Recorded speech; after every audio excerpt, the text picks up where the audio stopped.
up with it? What's poppin'? Nothing much. Introduce yourself and people know who you are. So I am Poetic Soul. I am an artist. I also paint and do other things on top of that. I'm a poet, singer, songwriter. I say, outside of the persona that you have on like social media through your music and things like that, get to know you a little bit personally. What part of St. Louis did you come up from? So I actually wasn't even born here. I was Really? I was born in Jeff City. And I moved here just because I moved around a lot when I was younger.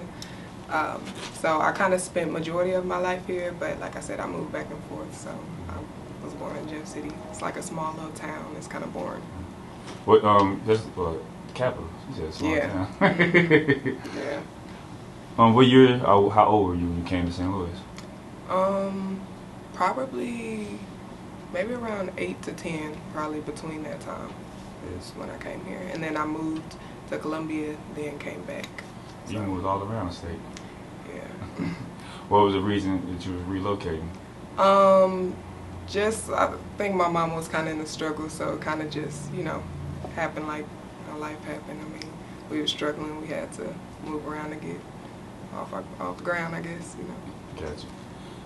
What would you say would be one of the biggest differences or similarities between Jefferson City and St. Louis? Honestly, I don't think it's like a lot of similarity just because Jeff City or St. Louis is more like a city to me, I feel like.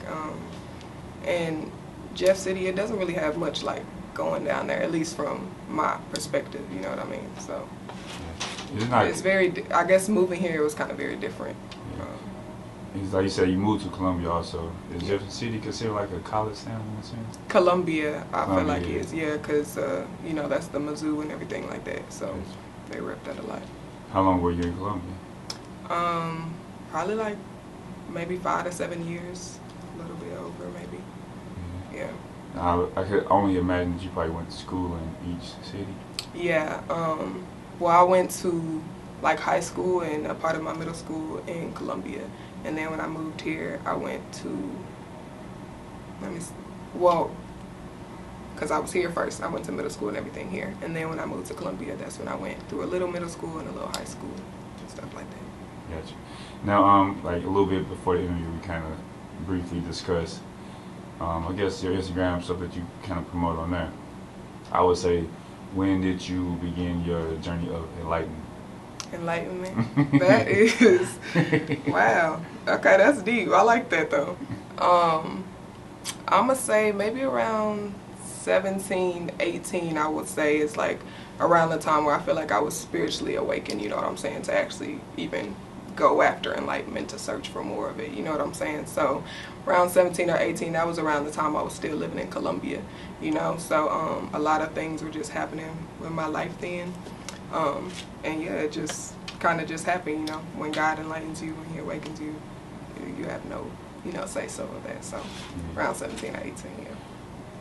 Were you familiar with the things that you're into now before this, or just something that happened in particular that led you into that?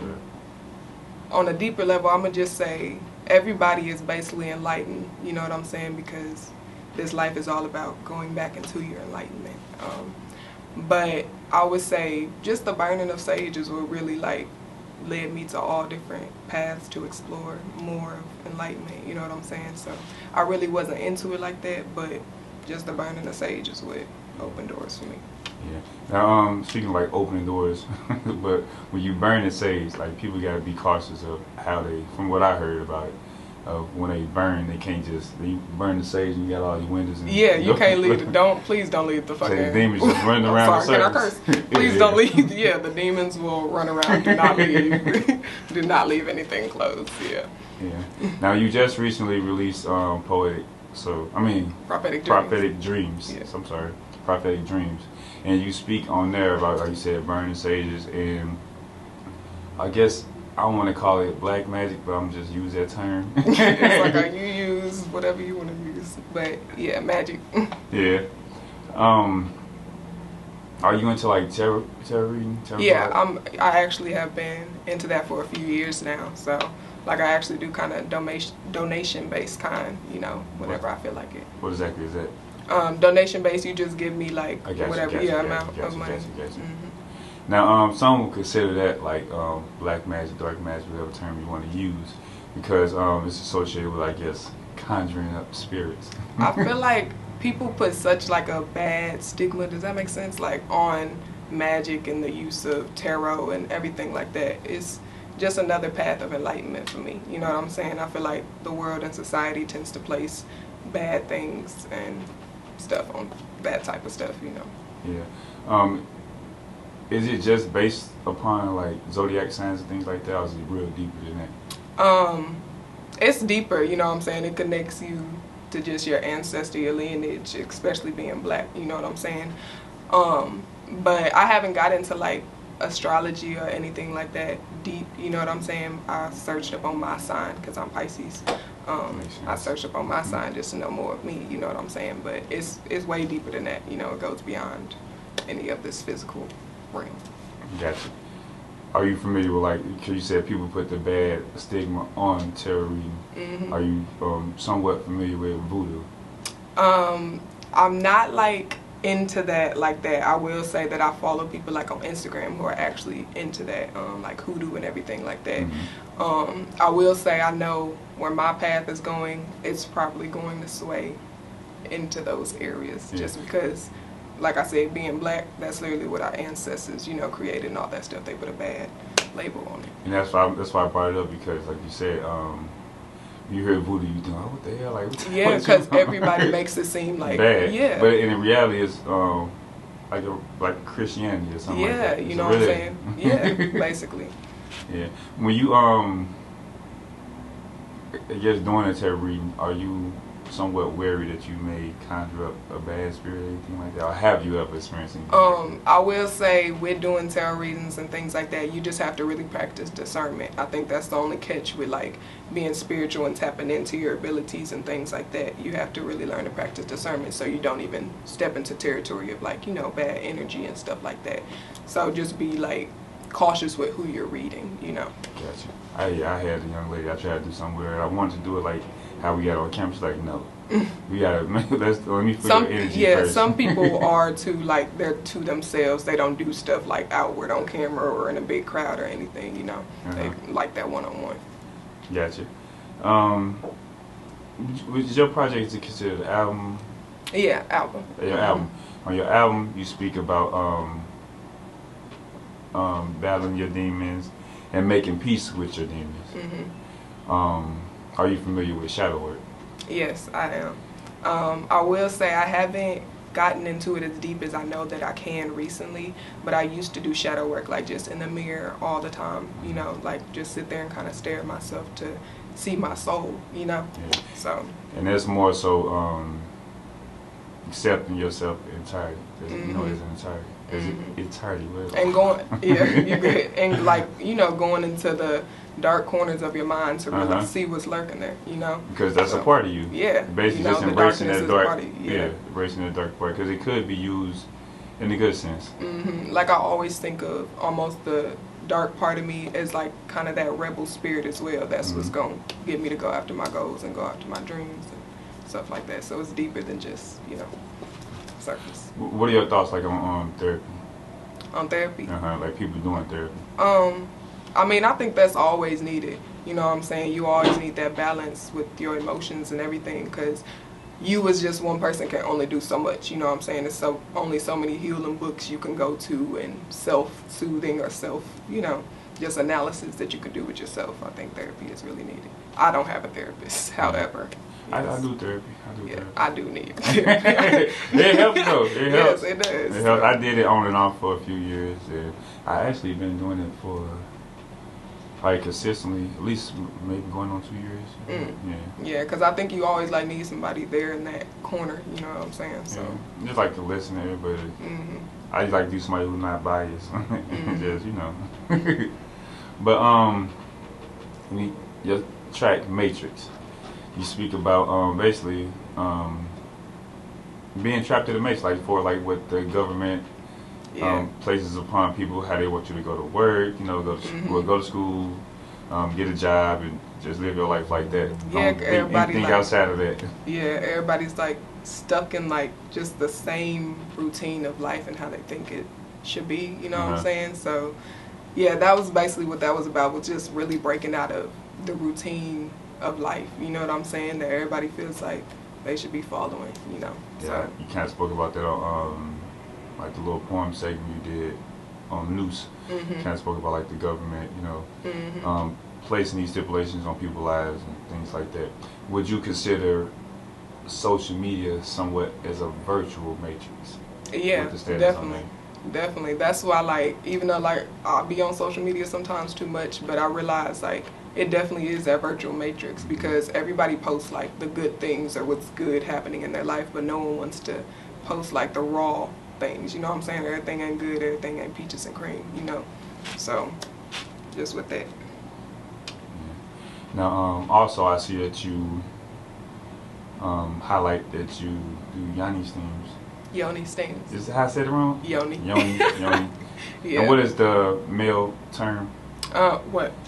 I don't know, honestly. Yeah. I don't know if there's a male term. It is. I can't remember. I can't think of the name. Yeah, but yeah, I do. I want to say it wrong. I ain't gonna say it. But outside of, you know, of course, the maintenance of your, you know, area, is it a spiritual aspect of it, like for its cleansing? Yeah, it cleanses. Like, I think of it as just cleansing you spiritually and your soul basically every week. I like to try and do it every week. But yeah, I speak affirmations over the water and the steam and everything before I even, you know, get into it. It's like a whole, just, you know, practice, whole ritual basically. Are you familiar with tantric? Tantric. I think it's tantric. I don't know. It's tantric. But I will say I've been wanting to like get more into all of that, but I haven't like dived deep into anything like that. So I do want to though. Yeah, most people hear that is kind of confusing with what's the other term? Kama Sutra. There's a big difference between the two. Tantra or tantric is more so spiritual. It's more so spiritual, and Kama Sutra is more so for pleasure. But they, you know, I've like heard of both of them, but I haven't like delved, you know, into it or anything. Yeah, it's definitely has its benefits. I'll say that. Do you believe in the afterlife, like as far as it being a heaven or hell? I always say hell, I feel like is like you can create hell on earth for yourself or heaven on earth for yourself, basically. But yes, I do believe. I'm sorry, I don't know if that makes sense. But I do believe in afterlife, infinity. You know what I'm saying? We are eternal beings, eternal souls. You know, so after this life, you just go into the next life. You know, so yeah. No, I want you to explain that a little more deep, because you said like I'm gonna ask you this: you said you can create hell on earth? Do you think it's more so your mental? Yeah, your mind, everything. You know what I'm saying? Your mind can be your greatest enemy, or you know, your best friend, you know, so your mind literally creates your reality. So yeah, if you like living in the past or anything like that, and your traumas and your fears, that's hell on earth for you. You know, you're not getting nowhere. So how do you, like you say, when you get down, you know, feeling low, because we are humans, we all go through our ups and downs, how do you pull yourself out of that? Man, only because I did just go through a low moment. Man, I really gotta say, like, just God, staying on my practice too, you know, staying on my routine, even though I give myself grace, you know, sometimes every day you're probably not even gonna be on your routine or this and the other, but you have to find at least your artistry or something like that to pull you out. So just, you know, praying to God, you know, as simple as that. Just really trying to delve more into my creativity and my passions. That's what pulls me out of those places, you know. If I don't stay on my practices or anything like that, that ain't nothing but dialing back, you know. So that's what really pulls me out. Yeah. Now, you kind of mentioned in the beginning that you are a painter. Yeah. When exactly did that begin? I feel like I kind of been an artist my whole life. Just because it's kind of innately in me. I feel my dad is an artist.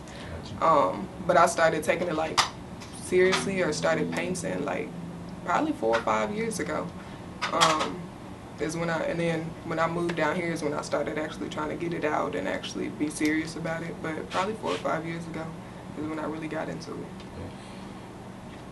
The markers on your face. What Does that symbolize anything, or is it just aesthetic? I say it connects me to my ancestors, and it connects me to spirit. You know what I'm saying? And it's also used for protection. It just reminds me that I'm more than just human. So. Gotcha.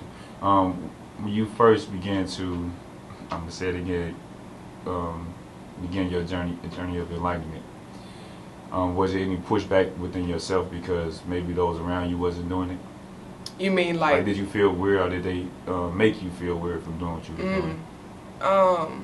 I will say maybe not even that, but it was more so like I became so aware that I couldn't be around certain people anymore. You know what I'm saying? Because when you elevate your consciousness and you elevate your awareness and everything like that, people are going to have to fall off. That's just, you know, that's life, especially if you elevating and they not, if they stuck in that area, you know. So I will say, I mean, some people might think I'm weird, but that's fine, or they might think a certain way, but that's fine. But at the end of the day, people was just falling off, you know, as I elevated. That's just how life went. I hope that makes sense. Yeah. Your poems, they are, I guess, I want to say heartfelt, but they definitely strike a nerve. Like, you kind of speak on, like, you know, what you're doing now as far as, like, bettering your mind, your body, and spirit. Do you, when you write your poems, is it coming from that aspect? Like, is it coming My spirit, from? basically. Yeah. And I feel like sometimes when I get that moment of just allowing it to flow, that's really where it's coming from. So, yeah. Overall comes from spirit. Prophetic dreams. How was the feedback on that? I will say I'm at a state where I know that I feel like I can be doing more. However, like when I posted it and everything like that, a lot of people actually like tuned into it, you know, so I was kind of surprised, but I'm still kind of, you know, small and upcoming, so I still would like more, you know, action on it. And this is your first project, your first album? Yeah, I dropped the EP like when I was just doing stuff on SoundCloud and stuff, but this is my first album that's available on all streaming platforms. What's next for you? Honestly, I always say that I'm gonna just see where the flow takes me, see where God leads me, you know, but I have been working on new music, so I might drop a single or maybe just another EP, just depends on what I feel like doing, but hopefully just getting more, you know, in tune with my music and expanding. For those who like to keep up with you, let them know where they can follow you at. You can find me on Instagram at Poetic Soul. That's Poetic_Soul444. And also, if you like my art or anything, you can follow I Arise. Thank you for your time. Thank you.